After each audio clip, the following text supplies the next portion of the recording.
معايا 100 جنيه بس. تعالوا اعمل لكم احلى حواوشي مصري يشرف. بصل، لحمه، بقدونس، بهارات، ملح، فلفل اسمر.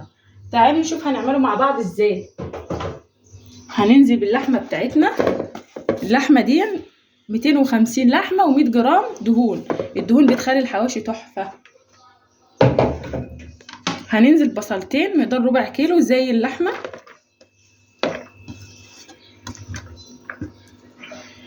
معانا بهارات حواوشي، فلفل اسمر وملح بس كده، مش هنزود بهارات.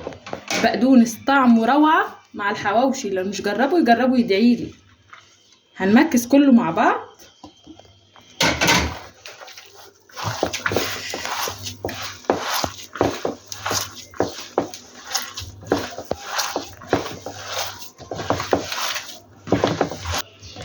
وحطيت كمان جزرايه بتخلي الطعم تحفه وبتسكر الحواوشي معاكي. شايفين معانا كميه قد ايه؟ من ربع كيلو لحمه عملنا اكتر من كيلو خلطه حواوشي. دلوقتي احنا جبنا عيش بلدي الحبه الكامله عشان نظام الطيبات، ولا نزعل دول ولا نزعل دول. ده العيش الحبه الكامله هنعمله مع بعض دلوقتي. هنفتحه. فتحنا العيش بتاعنا بالشكل ده. هناخد كميه مناسبه. شايفين كميه قد ايه؟ عمرك ما هتلاقيها بره بالنظافه ولا بالكميه دي، ومكونات مضمونه ومعروفه هي ايه. هعمل لكم واحد كمان.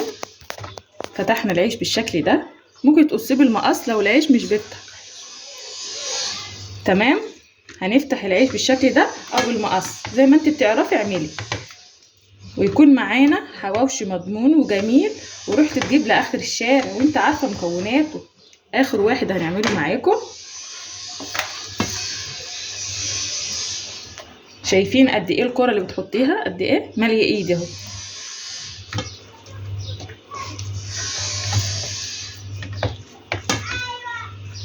هنكمل كمية وارجع لكم تاني. تعالي نشوف الكمية قد ايه. 1 2 3 4 5 6 7 8 9 10 11 12 13 14 رغيف حواوشي من ربع كيلو لحمه ب100 جنيه. الرغيف مش مكمل 10 جنيه، حوالي 7 جنيه.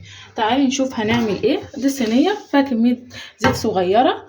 هنمسك الرغيف بتاعنا نعمله كده بس من الناحيه التانية. هندخل 2 بالشكل ده. هيكون معانا احلى حواوشي. لو انت عاوز تعملي في الفرن عادي، ممكن تعملي في الطاسه. هنعمل حواوشي بس لا يمكن كمان جبنا فاكهه. زي ما عملنا اكل ب100 جنيه لازم برضو نجيب فاكهه وتكون سعرها مناسب لجميع الفئات. تعالوا نشوف مع بعض. رحت السوق جبت اناناس. الكيلو ب20 جنيه. جبت 2 كيلو بالشكل دول ب40 جنيه. ده تفاح بلدي لسه طالع، هو الحجم بتاعه صغير كده، هو مفيش اكبر من كده عشان هو لسه بشاير. جبت دول ب10 جنيه. فجبت الفاكهه دي ب50 جنيه. يعني انت هتتغدي ب100 جنيه وهتاكلي فاكهه انت واولادك ب50 جنيه. كده اليوم على بعضه ب150 غدا. وهنعمل عصير او كوكتيل وكمان تاكلي فاكهه. استنونا لما نقطع الفاكهه ونطلع الحواوشي. نقطع الشهد او الاناناس او الكنتالوب زي ما انت بتقولي بالشكل ده مكعبات، وتحطيه في اطباق صغيره بقى وتقدميه لاولادك وجوزك. جميل. بس انا كنت عاوزه اعمل 2. هم عاوزين عصير منه بيكون مسكر وجميل. وشايفين لونه عامل ازاي؟ اسمه اناناس منجاوي عشان لونه زي المانجا، بيكون محمر شويه وبيكون طعمه مسكر جدا وطعمه حلو قوي. وشوف العصير روعه. فانت كده عملت اكل اقتصادي وصحي. ولادك ما يكونش نفسهم في حاجه. جيبي من كل نوع.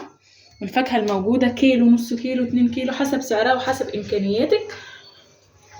وولادك ياكلوا كل الانواع ويستفادوا بكل حاجه. ما تحطيش ميزانيه عاقب في حياتك. كل حاجه نفسك فيها ممكن تجيبيها بكميات قليله وتمشي حالك. وربنا يوسع الناس كلها ويرزقكم جميعا. باي باي حبايب قلبي.